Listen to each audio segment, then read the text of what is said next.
Hello, hello, everyone. Welcome back to another episode of the Miss English Podcast. I am your host, Sochiata, and I am absolutely thrilled to be here with you today in our cozy studio. Today's topic is something that I personally struggle with, and I know many of you do too.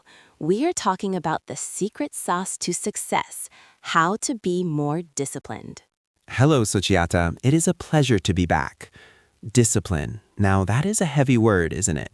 It often sounds like a chore or a punishment, but in reality, it is the highest form of self-love.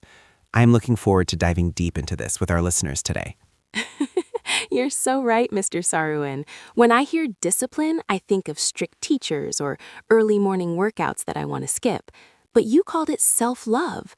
That is such a beautiful way to reframe it. Why do you think we find it so hard to stay consistent with our goals? I think it's because we rely too much on motivation. Motivation is like a spark. It starts the fire, but it doesn't keep it burning. Discipline is the wood you keep adding to the fire even when you don't feel like walking out into the cold to get it. Most people wait to feel like doing something. A disciplined person does it because they promised themselves they would. Oh, I love that metaphor, the wood for the fire. I'll admit, there are days when I'm supposed to record or study my English vocabulary, and I just want to stay in bed and scroll through my phone. It feels like a battle between the current me and the future me. We all have that battle, Sochiata, even me. Encouraging the key is to make the right choice so easy that the current you can't say no. We call this environmental design. If you want to study English, don't leave your book inside a drawer. Leave it open on your pillow in the morning. Visual cues trigger the brain to take action without needing a massive amount of willpower. That is a great tip. It's like setting a trap for success. I started putting my gym shoes right next to my bed, and it actually worked because I'd trip over them if I didn't put them on.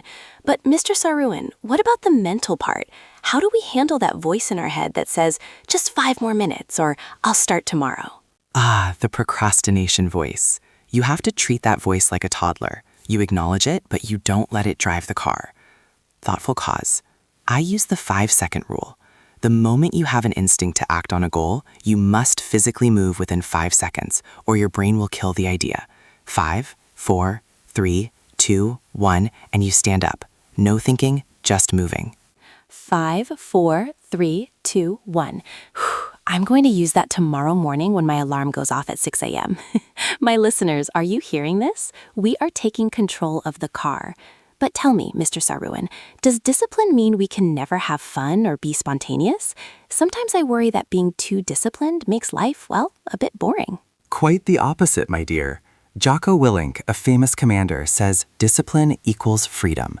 If you are disciplined with your work and your health, you actually have more free time and more energy to enjoy your life.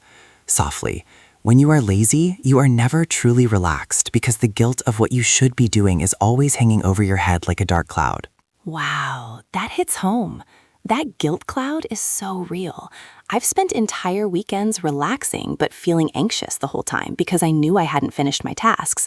So discipline actually clears the clouds so we can see the sun. Exactly. It allows you to be fully present. Now, let's talk about small wins. Many people fail because they try to change everything at once. They want to wake up at 4 a.m., run 10 kilometers, and read a book all in one day. No, start small. If you want to be disciplined in English, just commit to 5 minutes a day. Just 5, but do it every single day without fail. 5 minutes seems so doable. Even on my busiest day, I have 5 minutes. It's about building the identity of a disciplined person, right? Not just the result. Precisely. You are voting for the person you want to become. Every time you show up, even for 5 minutes, you are casting a vote for a disciplined version of Sochiata. And if you mess up one day, don't throw away the whole week. Forgive yourself and get back on track immediately. Never miss twice. Never miss twice. I need to write that down.